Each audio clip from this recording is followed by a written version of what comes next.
मैं शोभा शर्मा कक्षा 7 का दूसरा पाठ दादी माँ, जिसके लेखक शिव प्रसाद सिंह है, इस पाठ का सारांश आप लोगों को सुनाने जा रही हूँ। सभी बच्चे इस पाठ का सारांश ध्यान से सुने और फिर उसे अपनी कॉपी में नोट करें। तो मैं अपना पाठ का सारांश शुरू कर रही हूँ, ध्यान से सुनिए। लेखक को जब तब अपने गांव घर की याद आती रहती है, विशेषकर दादी माँ से उसका गहरा लगाव रहा है। आज अचानक उनकी मृत्यु की खबर सुनकर वह स्तब्ध हो गया और बचपन से लेकर अब तक दादी के साथ बिताए लम्हे उनकी आंखों के सामने घूम जाते हैं। लेखक क्वार के वे दिन याद करते हैं जब चारों ओर पानी भरा रहता था और दूर से बहकर आई घास के सड़ने से एक अजीब सी महक हवा में फैलती रहती थी।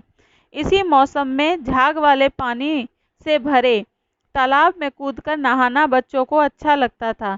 इस पानी में एक दो बार नहा लेने पर लेखक बीमार पड़ गया था। दादी दिन रात उसकी चारपाई के पास बैठी रहती थी और हाथ पैर छूकर उसका बुखार का अनुमान करती थी। पंखा झलती, लेप करती और बीमारी दूर करने के लिए विशेष प्रकार का भोजन बनवाती। उन्हें गांव के 50 किस्म की दवाइयों के नाम पता थे। गांव के कहीं भी कोई भी बीमार हो जाए, सब उन्हीं के पास पहुंचते थे और अपनी वही दवाई वह शुरू कर देती थी। इसी तरीके से आपके घर में भी आपकी दादी माँ होंगी जो आपको विशेष प्यार करती होंगी, और आप यदि बीमार पड़ जाते होंगे तो वो भी आपकी इसी प्रकार सेवा करती होंगी जैसे लेखक की दादी करती थी। लेखक भी अपनी दादी के बारे में बता रहा है इस पाठ में। अब आगे सुनिए। लेखक के बड़े भाई की शादी तय हुई तो दादी माँ का उत्साह देखते ही बनता था। यों तो वे कोई काम नहीं करती थीं, लेकिन किसी काम में उनकी अनुपस्थिति विलंब का कारण बन जाती थी। उन्हीं दिनों लेखक ने दादी माँ को सूद के पैसों के लिए रामी की चाची पर कठोरतापूर्वक बिगड़ते हुए देखा। वह आंखों में आंसू लिए दादी माँ से मिन्नत कर रही थी। उसकी बेटी की शादी थी, पर दादी अपने पैसे छोड़ने को राजी ना थी। लेखक से यह सब देखा ना गया तो वह वहां से खिसक लिया। कुछ दिनों बाद रामी की चाची से लेखक ने जाना कि दादी माँ ने उसका सारा कर्जा माफ कर दिया और 10 रुपए देकर बेटी की शादी में मदद की। ये घटनाएं दादी की कठोर प्रवृत्ति के साथ उनके कोमल स्वभाव को भी उजागर करती हैं। विशेषकर लेखक उनका लाडला था और उसे लगता था कि किसी प्रकार का अपराध हो जाने पर दादी माँ की छाया में खड़े हो जाने पर उसे अभयदान मिल जाएगा। दादाजी की मृत्यु के बाद भी दादी माँ उदास रहने लगी थी।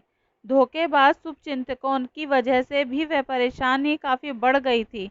लेखक के पिता ने दादाजी के श्राद्ध में काफ़ी रुपए खर्च कर दिए थे।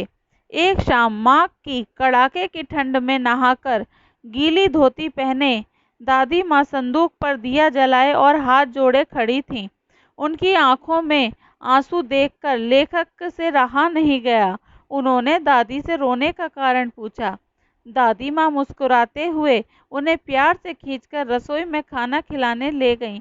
अगले दिन लेखक ने देखा कि दादी माँ ने दादाजी की दी हुई निशानी सोने के कंगन संदूक से निकालकर पिताजी को दिए ताकि वे कर्ज चुका सकें। लेखक को दादी माँ किसी शापग्रस्त देवी सी लगी। लेखक अतीत से वर्तमान में लौट आया। बड़े भाई का लिखा पत्र अब तक उसके हाथों में कांप रहा था और वह यकीन नहीं कर पा रहा था कि जिससे वो सबसे अधिक प्यार करता है, अपनी दादी माँ, आज वो सचमुच नहीं रही। उनकी मृत्यु हो गई। इस समाचार को सुनकर लेखक बहुत अधिक परेशान हो गया। ये था इस पाठ का सारांश। आप लोगों ने सारांश को ध्यान से सुना होगा और अब इस सारांश को आपको अपनी कॉपी में लिखना है। धन्यवाद।